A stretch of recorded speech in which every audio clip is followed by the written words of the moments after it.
Hello. If you would look at this chart, you can see the economy in America.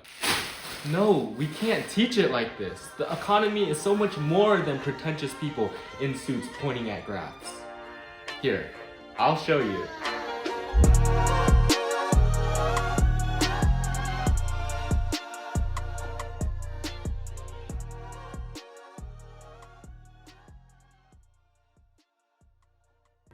Like I said before, economics is so much more than a complicated and boring subject about money.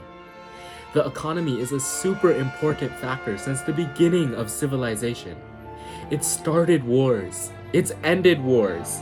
It's each country's most prized possession. Yet this almighty system is at the tip of our fingers.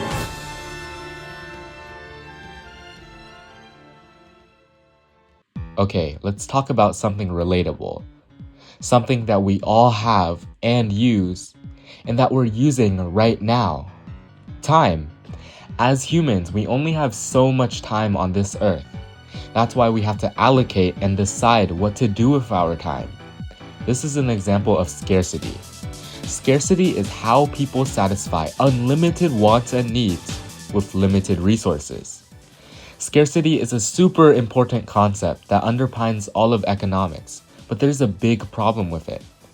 How do we decide what to do with our limited resources? For some people, this isn't a big problem.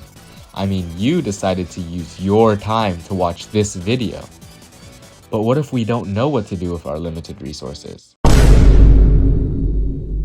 This is where supply and demand comes into play. Supply and demand is one solution to our scarcity issue. Here, let's use a common and practical example. Say a mom recently got a lot of eggs. She doesn't know whether to scramble them or boil them.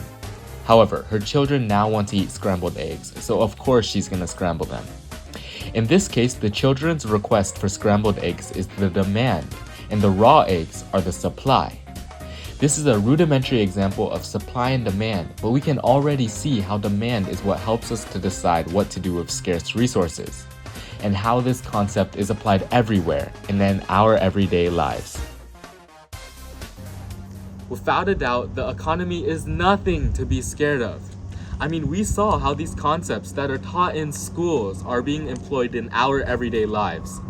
From deciding what to do with our time to understanding why we make these decisions, the economy is super relevant and is always being employed, even when we don't know it.